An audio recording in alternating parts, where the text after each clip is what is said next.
Welcome to Behavioral Health Today, a podcast brought to you by the Triad Network. This podcast is designed to share trending topics occurring within the world and our communities and bring them a behavioral and mental health perspective. Welcome to Behavioral Health Today. I'm your host, Peter Fenger, and my guest today is John Sanders. John is the founder and CEO of RevKey, a digital advertising agency that helps therapists and mental health professionals grow their practice using ethical, data-driven Google ads. Since starting RevKey in 2018 as a solo operation, he's built a team of 10 focused on delivering measurable results, not marketing fluff, for private practice agencies in HIPAA-sensitive environments. John is passionate about helping therapists stop wasting money on clicks and start attracting real clients, and his insights are trusted by leading therapy podcasts and conferences. In today's episode, we'll explore how John helps therapists grow their practice with ethical, results-driven Google ads, covering everything from common marketing mistakes and effective website strategies to trends in mental health space, metrics that actually matter, and how practices can scale successfully while avoiding wasted spend. John, I'm really excited to have you on the show today. Welcome. Peter, thanks for having me. Really appreciate the opportunity to be here. Yeah, likewise. Again, I had a lot of fun learning more about you and your work with RevKey. Provide a little bit context for our listeners. My background is originally in marketing. So I really think that this is going to be a fun conversation, not only for myself, because I think we speak a common language, but also think that this can be a real opportunity for some of our listeners to get an understanding of how their marketing of their practice could be improved. So I'm excited for our show today. I'd like to really start off with, what was your inspiration from going from maybe Google advertising to the foundation of your business, RevKey? And what helped you decide to go into the specialization of therapists? So it probably starts in about 2015 for me. At that point, had just started a job with a dental marketing agency to help build their Google Ads side of their business. And right around the same time, my wife starts her private practice. She's an assessment psychologist. So during the day, I'm helping dentists get clients. At night, trying to find ways to get her clients as well. And then over time, that becomes a little bit of contract work here and there for a friend of hers or somebody she knew on Facebook. And then in 2018, I decided I got tired of working for other people and just wanted to go out and start that. I actually went on a podcast like right as I was leaving my job, and which led to a couple of mental health clients, pretty quickly. And, originally maybe even thought about like being a little more of a generalist, but the therapy clients just kept rolling in because it was something that I quickly came to understand in terms of a lot of the different rules around that. Once COVID got here, business really started to grow as a lot of people were very worried about losing their practices. So that's kind of how I've gotten here over the last 10 years.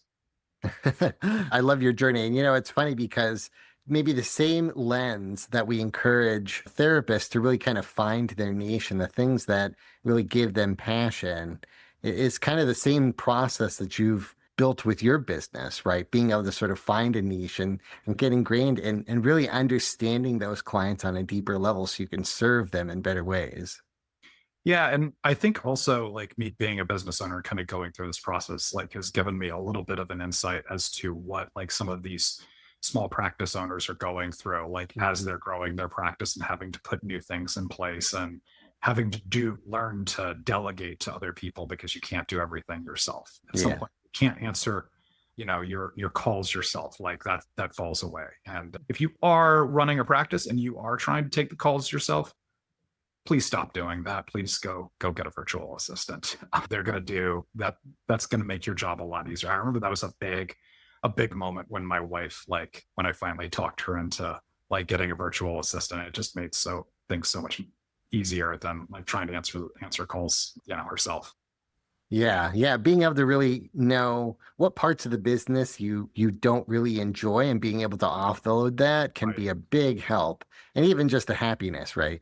But I know you've built RevKey into a team of 10. You're serving Right. over 150 clients, mostly therapists. But I want to ask you, what makes marketing in the mental health space so different from other industries?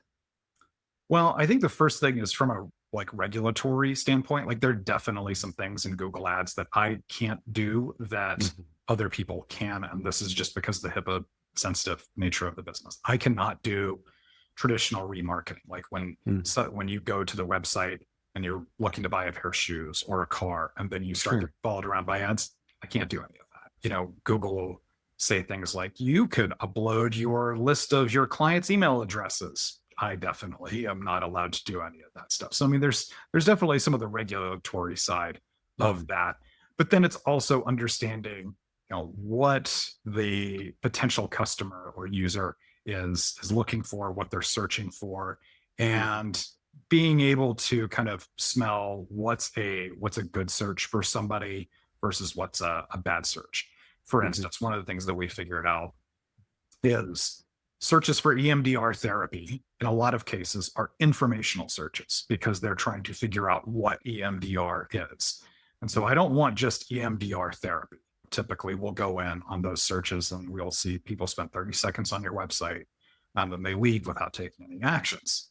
Right. I want EMDR near me, EMDR Dallas or Mhm. EMDR Los Angeles, whatever the city is, EMDR online with kind of an action word in there that they're really looking for therapy and they're not looking just for like a video of what EMDR is. Yes. So it's just being able to learn some of those differences. And that's one of the things with us being a specialist is like we know a lot of those traps immediately, as opposed to like a lot of other marketing agencies might look at that and go, "Oh, that's a good search." Sure. It's really not. That's just something that's won through hard fought experience. Yeah, and it takes experience to know that, right? Because you can get a number of impressions and those can lead to some clicks, but ultimately you have to look farther than that, talking about conversions or time on website to really understand the value of that. And having that bit of experience can save you so much frustration, even just the protection of liability, right, or legality of it. So having an understanding of HIPAA compliancy can be really the next step of just being insured and knowing that you're not going to get yourself into further trouble because the person you're working with isn't as knowledgeable in this space as you yourself, right, with a specialty in mental health and therapy. Right. One particular thing that we do in Google Ads is I do not allow Google to write headlines or ad Mm, copy for us, just hmm. because I have seen cases where Google has called a master's level therapist a psychologist. Oh, And just from a regulatory standpoint, I just anytime that there's an option at Google Ads for them to write copy, I decline it because I don't want to go down that road. And I don't think any of my customers do either. yeah, there are nuances to some of the automation tools that they have in those Right. Google ad services. I want to kind of wrap back around because you've kind of pointed this out in a couple of different examples of kind of potholes or pitfalls where people might be able to throw their money away within Google Ads. I guess my question is where do you see people wasting the most money on ads? And I know you sort of named it of being able to sort of avoid some of the automation tools that they have, but where are some of the solutions? Sure. So I think one of the major issues is that Google's primary job and their primary goal is to sell advertising. It's about Yes. 75% of Yep. their revenue. And so the second priority is going to be to get you good searches. And so Hmm. we don't want to take all of their automated suggestions. If you do that, for instance, if you are running just a traditional search campaign where you put in keywords and when somebody searches something on Google, your ads Hmm. show up. Hmm. But when you make that campaign, there are two check boxes. One is to show your ads on the display network, which is other websites. I don't Hmm. want that.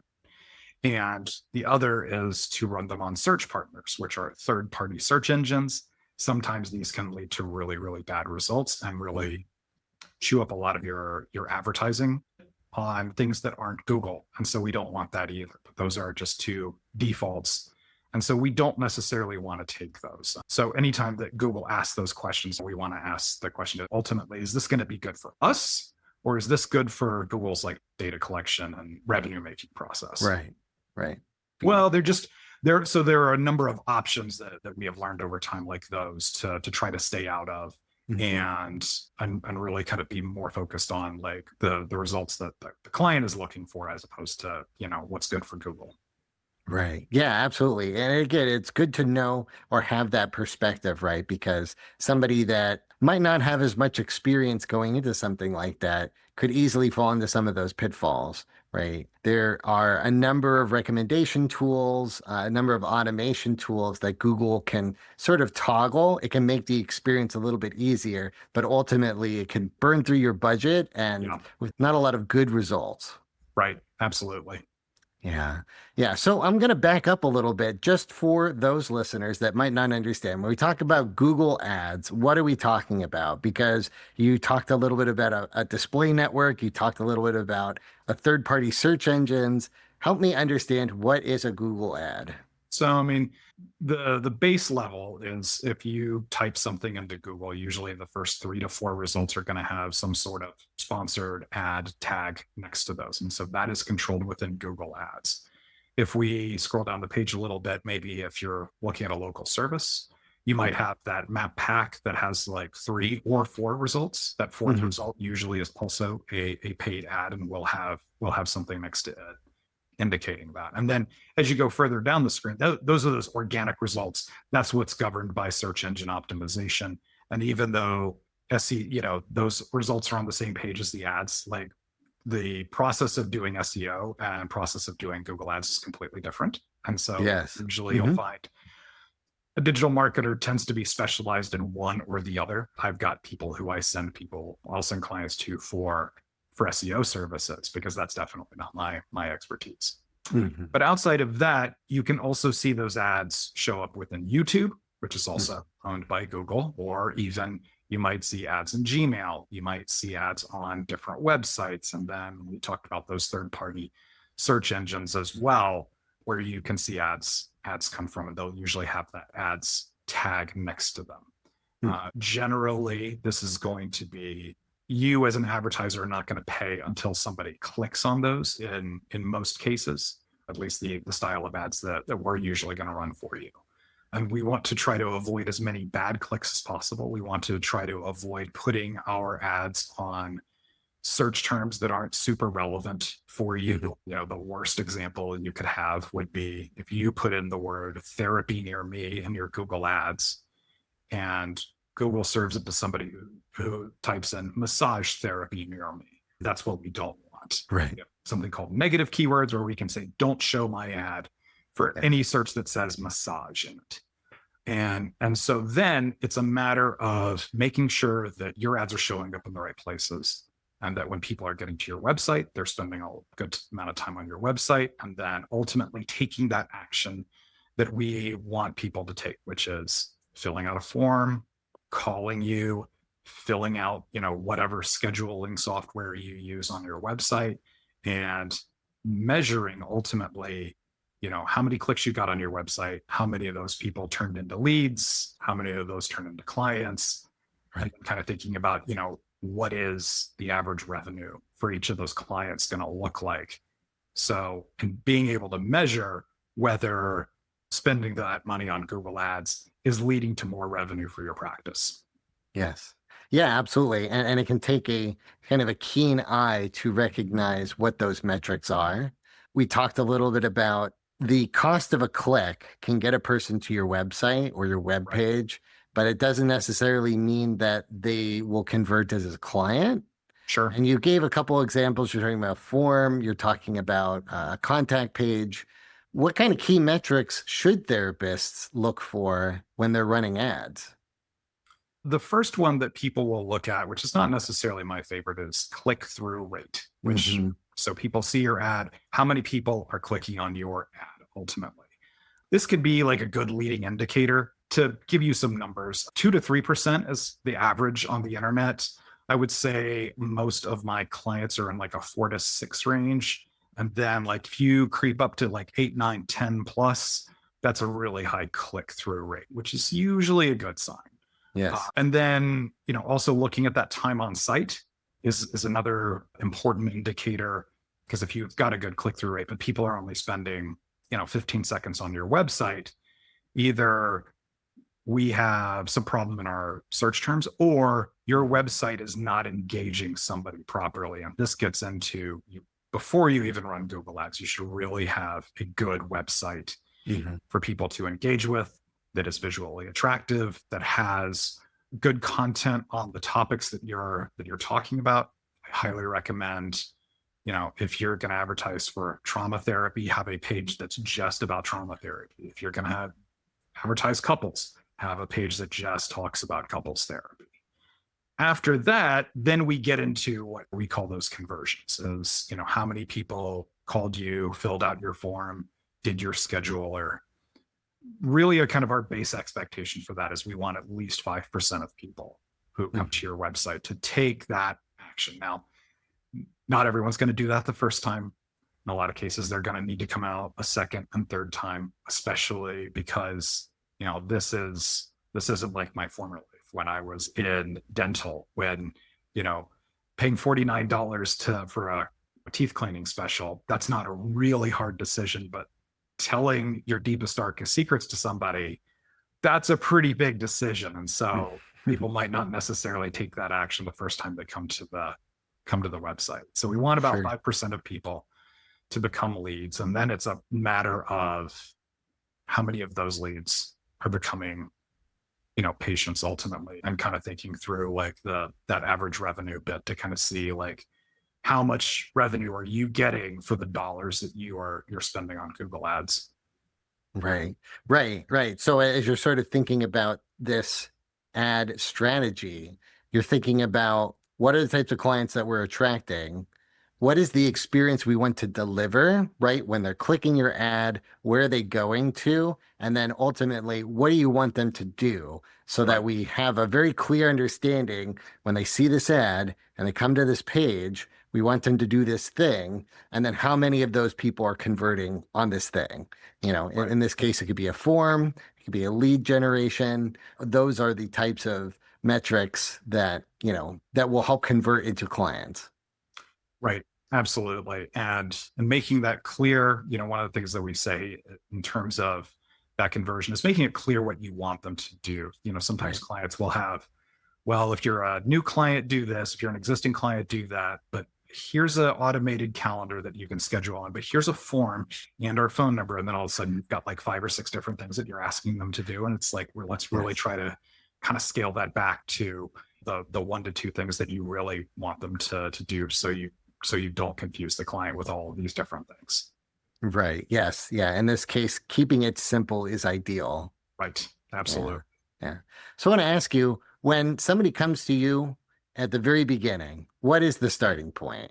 Are ads always the start, or how does the website sort of integrate into the starting process?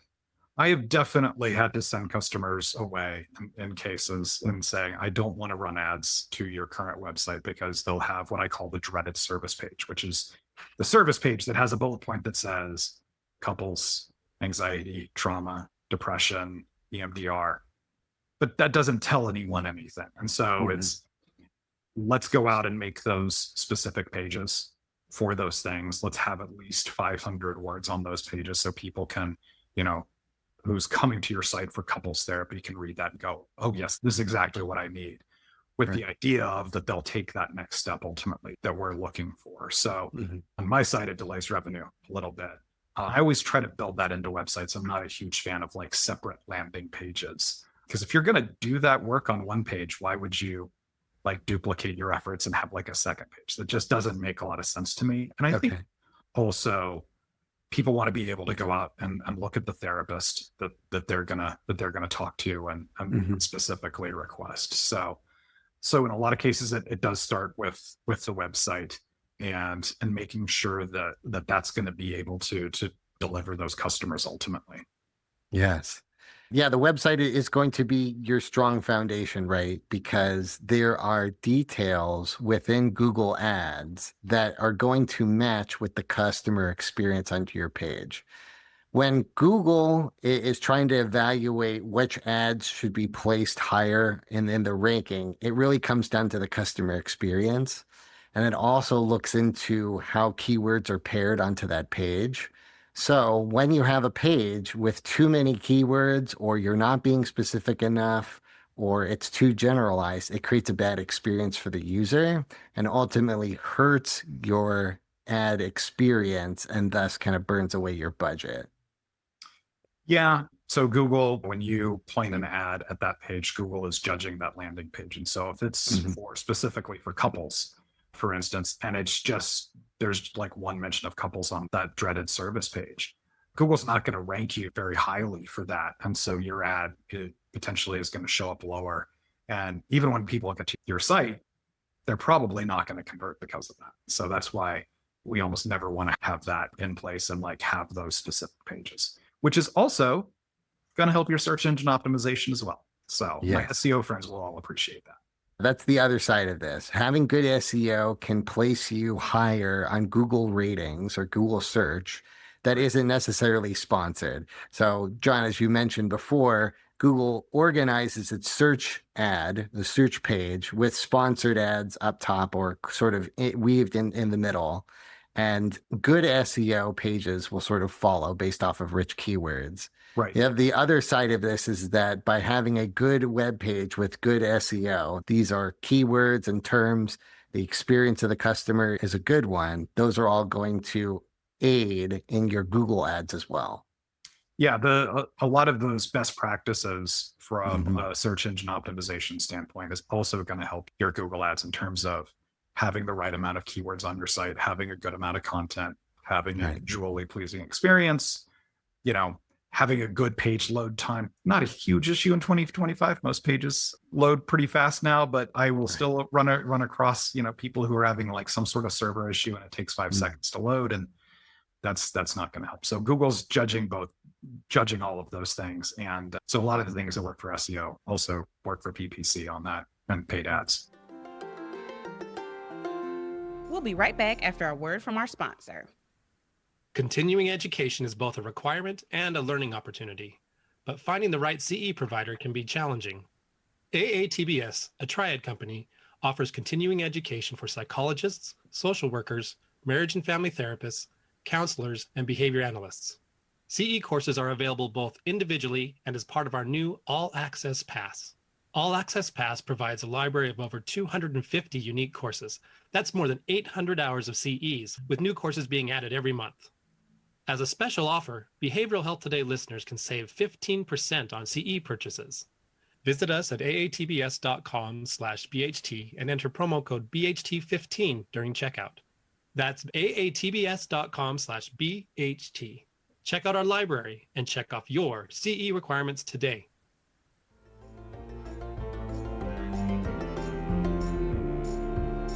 Yeah. I know you've mentioned a few of these, and I'm kind of curious if you have any additions. You talked a little bit about rich pages or content that's focused on a specific keyword, or in this Right. case, a service that can aid. You also talked a little bit about the customer experience or page on time. You talked a little bit about load times, right? That also can assist in people being able to access the content they need faster. Are there any other pitfalls you see or mistakes you see folks making on their websites? Now, and we just redid my wife's website because it was about 5 years old. Uh-huh. And right now the big thing, and this gets off into web designer stuff that I am no expert on, but I know what they're always going to say. So you need to have pictures on your site. You Hmm. need to have kind of those color blocks, because if you just have a white screen with text, it's really easy to just scroll past all of that stuff and skim it. Hmm. The pictures, the color blocks really forces people to stop and evaluate that section and then go on to the next thing. So I'm definitely seeing some older sites right now where it's like, just from a design perspective, they probably want to get some things updated and, looking like a 2025 website as opposed to a 2016 website. I would agree with that. Absolutely. Being able to incorporate some of those modern elements can be the real difference of folks trusting the content that's on the page opposed to something that obviously looks a little bit dated and therefore the information might not look up to date. Right. Absolutely. So I'm curious, based on your client base, are you seeing any big trends in therapy related searches? So there are a couple of things I would put out here. One of the things that actually one of my account managers came up with this idea earlier this year, and we looked through a number of accounts and really kind of found that this was true, is that within urban areas, more educated areas, the word therapy is used more. Mhm. If you're talking about more rural areas, the word counseling is used more. And once he pointed that out, like we just cannot unsee it now. Different parts of the country search differently. I often joke that California also seems to be much more educated on therapy types than anywhere else in the country. I can't run an ad specifically just for IFS therapy in most parts of the country, but in California, I 100% can do that. Just California has just very different search behaviors and is probably overall like the most difficult market just because of the saturation of there are so many therapists in the Los Angeles area. When we talked about cost per click before, the average cost per click on a search campaign in this country is about $5. So if you're in Dallas, Texas, or St. Louis, that's probably what you're going to get. If we're talking about Los Angeles or even some other metro areas like New York or Miami, you're looking at $10 maybe, in some cases $15, depending on the search. So there's just definitely a lot more competition in some of those areas. Yeah. Yeah. And again, I guess for the therapists that are outside of that, that can be a real advantage to you and your budget. Right. I mean, the compensating factor for the people in the big urban markets is, most of them are charging $200 to $250 an hour. Almost no one in those markets is going to be taking insurance. Whereas I'd say in most other parts of the country, the average private pay therapy rate is probably more like 150 to maybe 180. So, if you're charging 250 in LA, you can kind of absorb some of those higher marketing costs. Yeah. So I know we talked about practices that are looking to build your caseload. I want to talk about the other side of this, the practitioners that have their caseload filled. And I ask you, is there a graduation period or is there something that makes sense after you have a full caseload, how to manage your Google ads? Yeah, it's interesting because, we'll have people come on and they'll say, I want 20 clients. And right now I have 10. And then once, we get them filled up in a lot of cases, they'll ask us, hey, what should we do now? I mean, if you're building up a huge list of leads on a wait list that you can't service, either don't pay for Google ads or reduce how much you're paying for Google ads if possible. And so, yes, they've definitely graduated off, but in a lot of cases, they'll come back a year later. Somebody will come back and say, hey, something broke with my Google ads. Some sort of website tracking fell off of there, or Google changed a policy, or just there are 100 different things that can go wrong with a Google ad getting broken somehow. It's interesting, actually, my first ever contract client from 2017 just came back to us this week because her caseload is down a little bit and she needs additional people. So we definitely have some people who have come back to us over time. They might even do a couple of months with us, especially if they are a solo practitioner. The other side of that is group practices because they're constantly have these changes going on. If you've got 40 people in your practice, you're constantly, somebody's leaving and then you're constantly hiring somebody new who might have a new specialty who you need to fill up and you've never had a page for before. So if you hire somebody who does IFS therapy and you've never run that, let's put a page up, let's run some Google ads. Over time, Google will recognize you with that search engine optimization, but you need to fill that person up now, not in 6 months or a year or something like that. Right. Yeah, absolutely. I'm kind of curious, beyond search ads, what other areas of digital advertising or marketing do you find effective? I think everyone's talking about the AI side of things and looking at Google Analytics. not only customer analytics, but my own analytics as well, we're starting to see more and more people are coming to people's websites and converting off of something on ChatGPT or one of the other AIs. Interesting. So I think that that's kind of the next avenue. Falls in a little more into the search engine optimization side of, as people start using AI chatbots more, kind of what that looks like and optimizing for that. In terms of ads for that, right now, you'll find some on Google Gemini. They're still very much kind of figuring out that side of what that's going to look like. But Google definitely wants to figure that out because, like we were talking about earlier, that is a lot of their revenue model. Really, kind of the big gorilla over there is ChatGPT, which has about 80% of the AI market is somewhere within ChatGPT, which currently is kind of a strange nonprofit, and they're not running ads. If they ever became a profit company, we might see them run some ads at some point. But I think that that's kind of the next thing over the horizon. I did look at a study that said right now, for every one AI query, there's still 35 searches. So search engines are not going away anytime soon, but we are starting to see more out of some of the chat side. The other thing I would say, and I would say digital marketing is not a replacement for that local network community marketing. Send those cookies to that care coordinator at that doctor's office, go out and do local events and building up the networking side that way. In a lot of cases, you mentioned solo practitioners earlier. A lot of solo practitioners can build up a practice just solely through that. I've definitely had solo practitioners that I filled up with networking, but then I hired 3 people, and it's hard to pass those potential clients off to different therapists because they want to see you. They don't want to see the person you just hired. And so I think that that's the point where a lot of those guys need that digital marketing side to kind of build up that client base. Yeah. We're no replacement for cookies. Cookies are good. Yeah, being able to engage your community is a degree closer to your client base than, say, Google Ads. Sure. Yeah. But I am curious, just with your perspective of AI, what are your thoughts around using AI as a content generator machine? The way we understand AI is that it's pulling from a bunch of information that's already existing on the internet. So my thinking is that if I am able to generate good content from AI, therefore it's pulling the right keywords. What are your thoughts around that?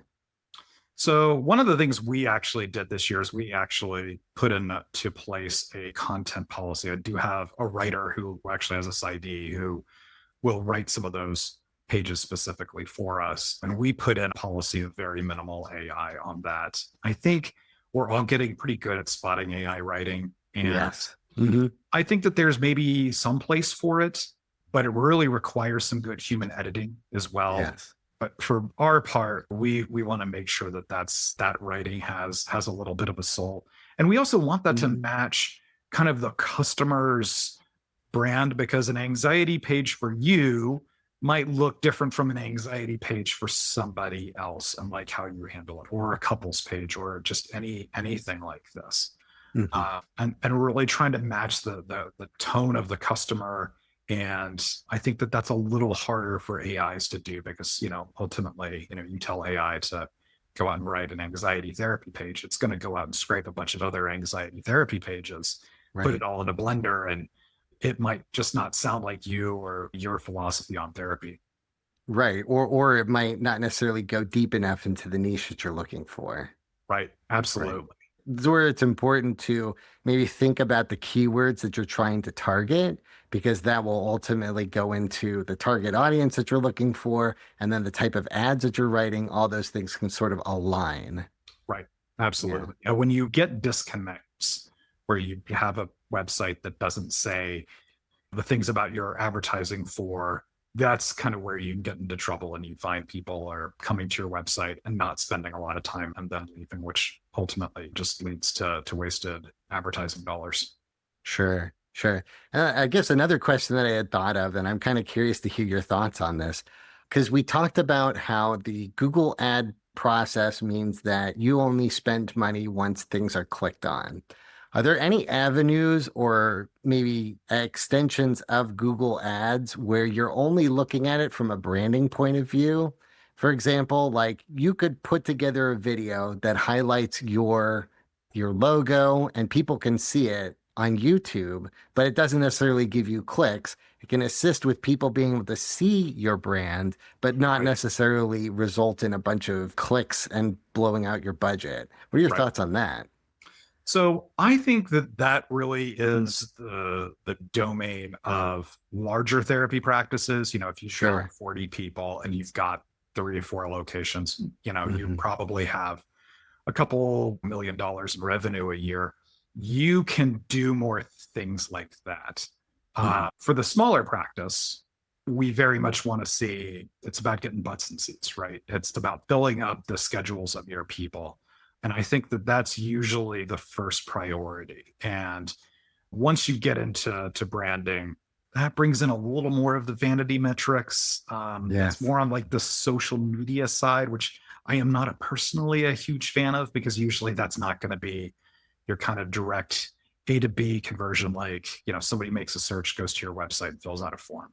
Right. If somebody is disassociating on their phone and scrolling through Facebook, they're scrolling through ads as fast as possible. In a lot of cases, they're not going to stop, click on your website and go, oh, I need therapy. And then Mhm. like that's just not how that usually works. So I think as long as like you are in a place where you have a good amount of client flow, you're in that larger practice. I think that then you can do some more of that branding side of things.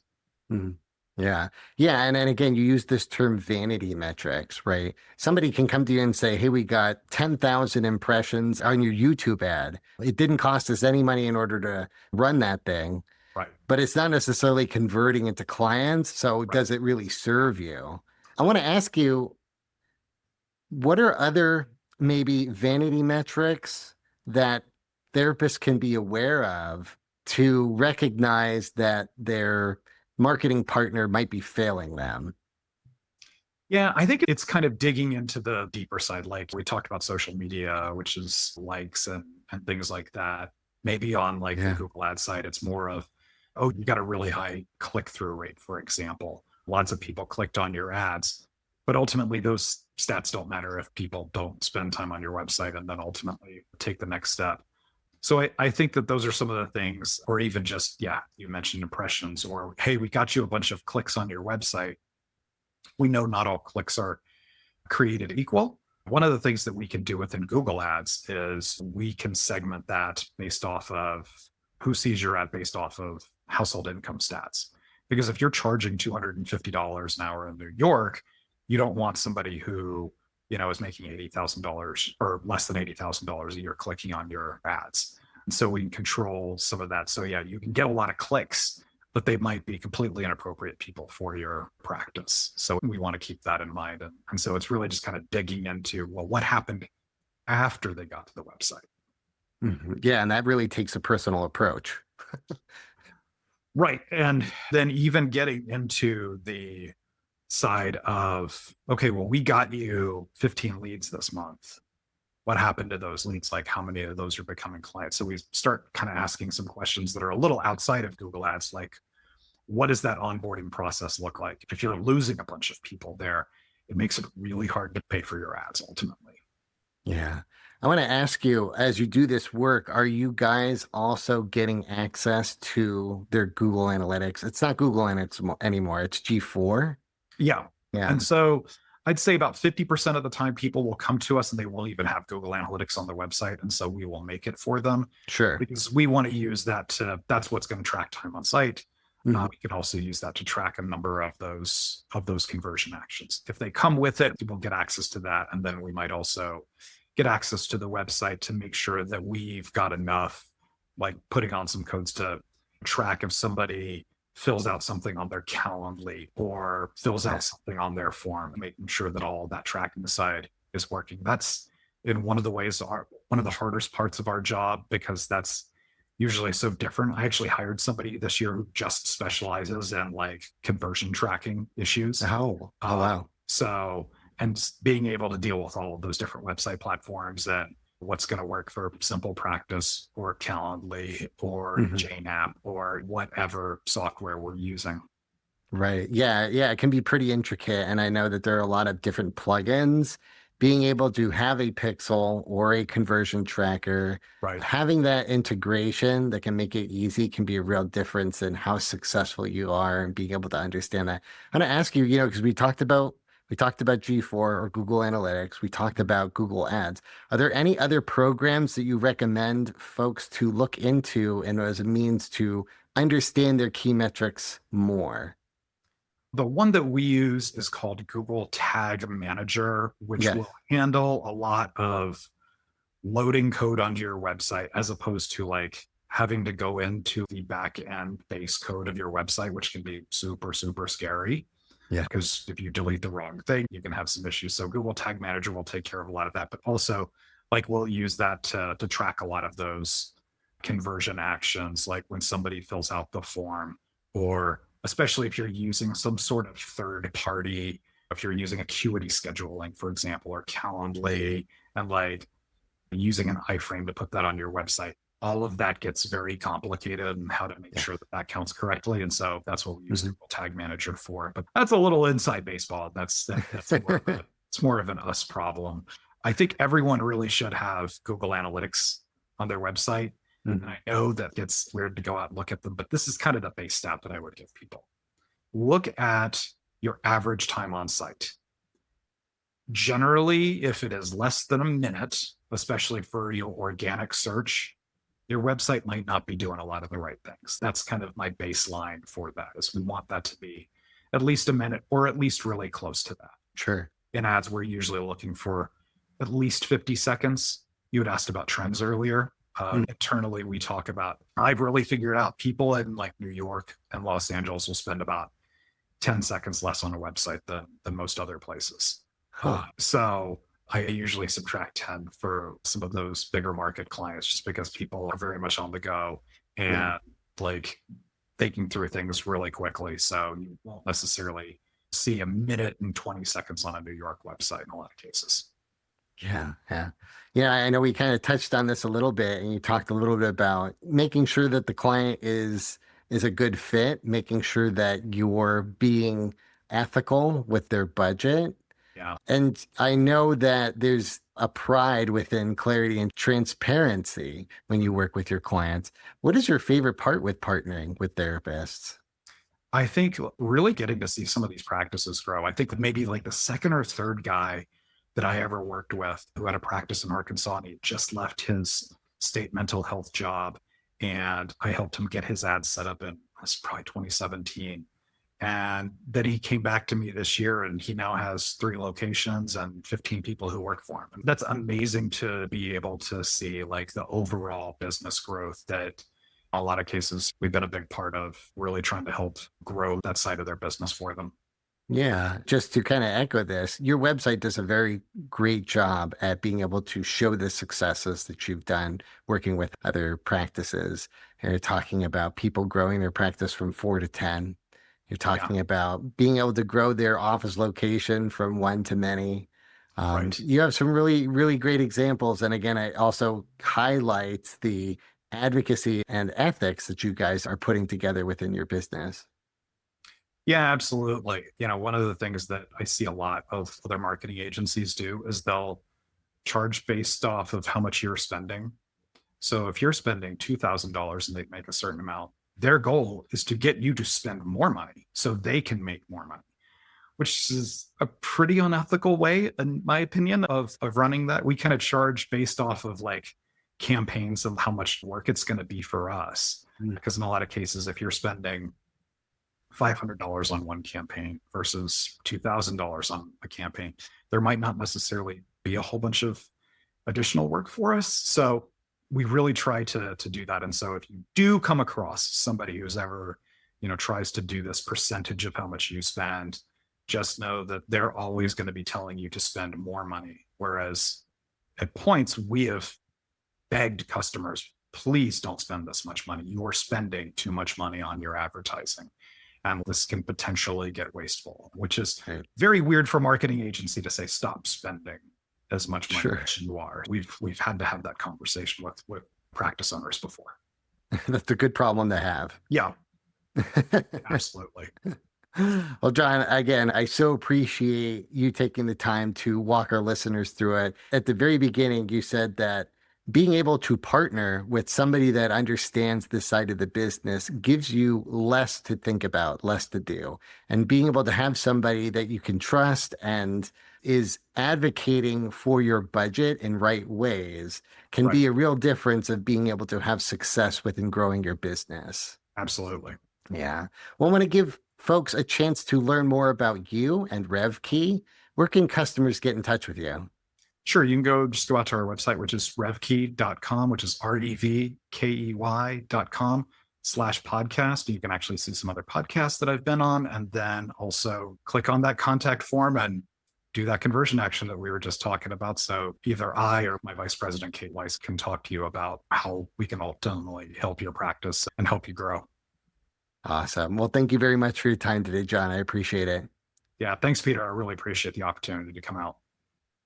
And thank you to our listeners for taking the time to join us. You can follow us on our social media at Instagram, TikTok, LinkedIn, YouTube, and more at Behavioral Health Today. If you like our show, give us 5 stars and leave us a review. And as always, the resources for this episode and an archive of all of our other episodes can be found on our webpage at triadhq.com/BHT. And we look forward to having you back with us next time on Behavioral Health Today. We appreciate all the support from our community, and if you like our show, one of the best ways you can support it is by giving us a 5-star rating and leaving a review. Behavioral Health Today is a podcast part of the Triad Behavioral Health Network, all rights reserved.